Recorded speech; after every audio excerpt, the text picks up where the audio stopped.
Step number 7, and I think this is more of like a generational thing. So for getting, oh, sorry, I gotta plug in my computer here. It's about to die. There we go. Step number 7 is not insisting that your kids clear their plates.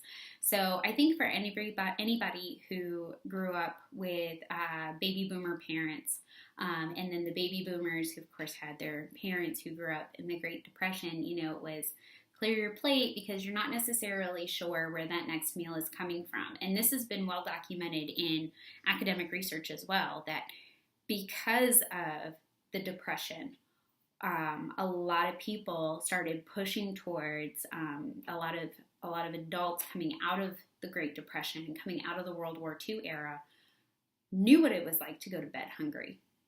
And so there was this idea that you had to clear your plate, you had to eat what was in front of you because you didn't necessarily know where your next meal was coming from. And so that got passed down to the baby boomer generation.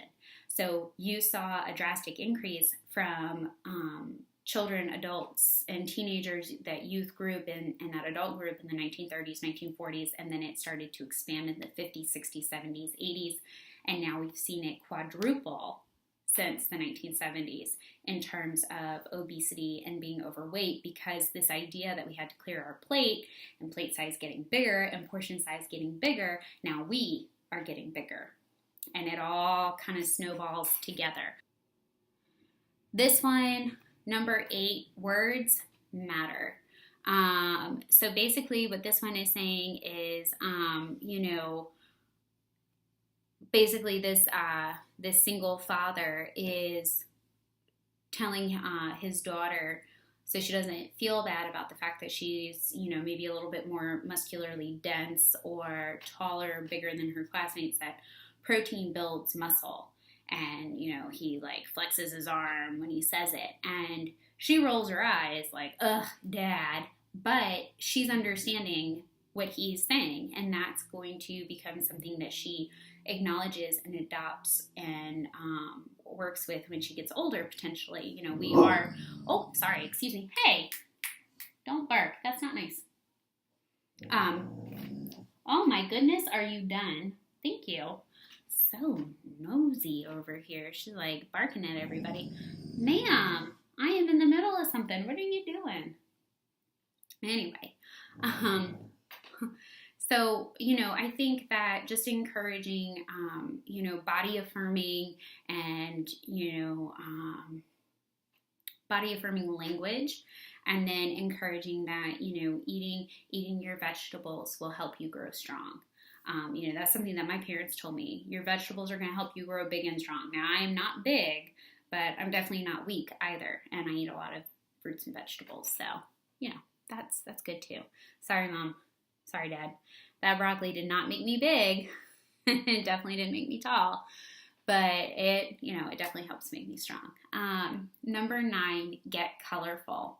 So this mom says that she looks at eating about eating a bunch of different colors, and how she likes to talk to her kids about the colors on the plate, and that having more color means healthier meals. And so, if it's beige, then you're going to look beige on the inside. Maybe you'll probably have more fat, but if you're more colorful, then you're going to be more colorful, more bright, more vibrant. And so I think with that one, it reminds me of something I saw on Instagram, where this girl was talking about how she doesn't count calories, she counts color. So she tries to get some variety. She tries to get some color in her diet. And I think it's a really important thing. I think this is a great tip, talking to your kids about not necessarily worrying about the caloric intake. So they're not thinking, in terms of, oh, am I too big? Am I too small? Because I'm eating too much or something like that. But encouraging them to say okay, how many colors can you get in a day? With broccoli and carrots and apples and strawberries and blueberries and blackberries and, all these other different fruits and vegetables that they have available to them. And, I'm sure you could do it as a chart, or a little list or something like that. And, it takes more effort, but the payoff in the long run is going to be a lot better. Number 10, a litterless lunch. Considering a litterless lunch. Say that like 5 times fast. So Julie Cole, who is the co-founder of Mabel's Labels, she likes to rhyme, does healthy snacks are also good for the environment because you're not having a lot of litter, like a lot of leftover, like those little plastic bags that they all come in.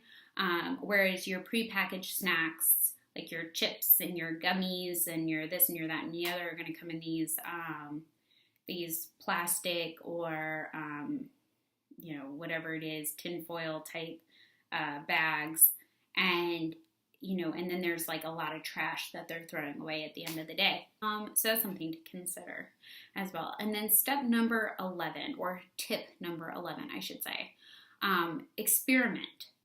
This is where I was going with my intro video. So she decided that instead of regular pasta noodles, she was going to switch to spaghetti squash.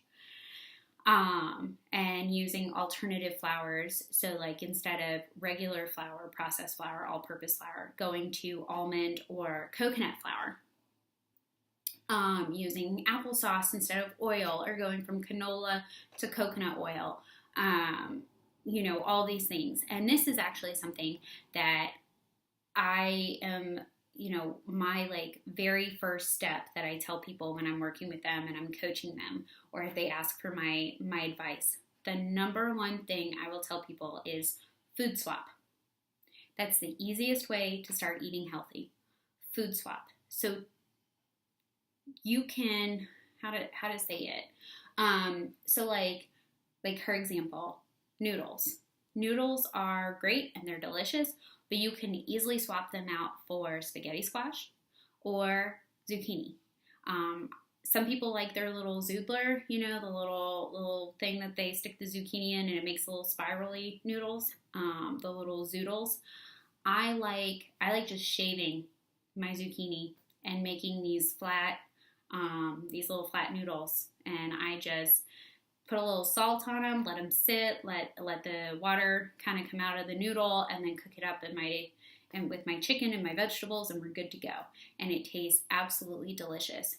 Spaghetti squash is a little bit more involved. You have to bake it, and you have to scrape it out. And sometimes if you don't cook it all the way, it can still be a little crunchy. So there's a little bit more that goes in with cooking spaghetti squash, whereas zucchini is a little bit softer. Another thing that you can do is, you can look at switching from, what meals can you make non-dairy, or, how can you lose some of the extra fat. You can do half egg white, half regular egg, instead of 2 whole eggs, if that's something that you're looking at. It's just, adding, doing broccoli and hummus instead of pita chips and hummus, or carrot chips, like actual carrots, not the fake chips, and hummus instead of pita chips and hummus. Swapping queso for salsa, buying regular tortilla and chopping them up and baking them in the oven instead of buying pre-bought ones that are covered in salt and oil and stuff like that. So you're cutting out the sodium and you're cutting out the oil there. There's a ton of different ways to incorporate more vegetables, more fruits, less processed, like less extra fat and salt in your diet, cutting out sugar. You can always buy the sugar-free, salt-free vegetables, canned vegetables. Libby makes one. It's like 10 cents more expensive, but you're not getting the added sugar in your canned produce that you would if you were buying another can necessarily. So those are just some tips that this article had, and my explanation, or my thoughts on it. But definitely, if you're looking for food swaps, you can always reach out. You can always ask if you're not sure. Google's a great resource. Pinterest, that's where I got like combining words, get, got, yacht. That's where I got a lot of my ideas from. All recipes, you can just search different things that you have in your pantry to see what you can make. But just remember, small sustainable changes is really where you're headed. And that's what's going to make the overall lifestyle change, not just a simple, just dropping 5 pounds here. We're looking for a lifestyle change. So yeah, I guess that's where we're at for today. Sorry, this one was a little bit of a long one. Like I said, I was going to try to keep it short, but there's 11 tips and just a lot of really great information here. So I hope this helps somebody out there. Y'all have a great day, a great weekend, and I'll catch you next week. Bye.